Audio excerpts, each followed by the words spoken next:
Hello guys, আসসালামু আলাইকুম। গ্রাম বাংলার কৃষি চ্যানেলের পক্ষ থেকে সকলকে জানাই আন্তরিক শুভেচ্ছা ও অভিনন্দন।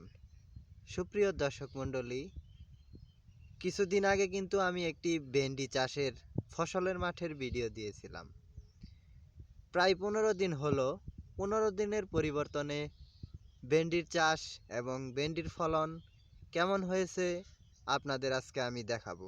তো চলুন ভেন্ডির চাষের ফসলের মাঠটি ঘুরে ঘুরে দেখানো যাক। সুপ্রিয় দর্শক মণ্ডলী, সামনের দিকে লক্ষ্য করুন, ভেন্ডির গাছটিতে কিন্তু ফুল আসছে। প্রত্যেকটা গাছেই কিন্তু ফুল আসছে। আমার হাতের বাম দিকে লক্ষ্য করুন, প্রত্যেকটা গাছেই ফুল আসছে। আমি আপনাদের আরও সামনের দিকে ঘুরে ঘুরে দেখাচ্ছি। এই গাছটিতে লক্ষ্য করুন, এই গাছটিতেও কিন্তু ফুল আসছে। এই গাছটিতে লক্ষ্য করুন, এই গাছটিতেও কিন্তু ফুল আসছে। মানে প্রত্যেকটা ভেন্ডির গাছেই কিন্তু ফুল আসছে।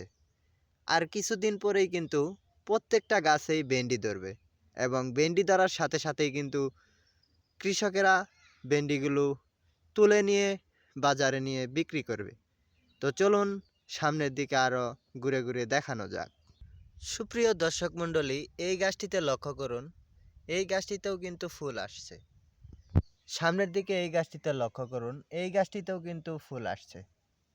এক কথাই বলা যায়, আর এক সপ্তাহখানিক সময়ের পরেই কিন্তু প্রত্যেকটা গাছেই ভেন্ডি ধরবে এবং ভেন্ডি ধরলেই কিন্তু একটু পরিপক্ক হলেই প্রত্যেকটা গাছ থেকে ভেন্ডি তুলে নিয়ে কৃষকেরা বাজারে বিক্রি করবে। তো গাইস, আপনারা লক্ষ্য করুন, ফসলের মাঠ জুড়েই কিন্তু প্রচুর পরিমাণে ভেন্ডির চাষের ফসল ফলিয়েছে কৃষকেরা। সুপ্রিয় দর্শক মণ্ডলী, আপনারা যারা আমার চ্যানেলে নিয়মিত ভিডিও দেখেন এবং চ্যানেলটিতে নতুন, তারা আমার চ্যানেলটিতে সাবস্ক্রাইব করবেন, বেশি বেশি শেয়ার করবেন ও লাইক কমেন্ট করবেন। তো গাইস, আজকের ভিডিও এই পর্যন্তই। সবাই ভালো থাকবেন, সুস্থ থাকবেন। আসসালামু আলাইকুম।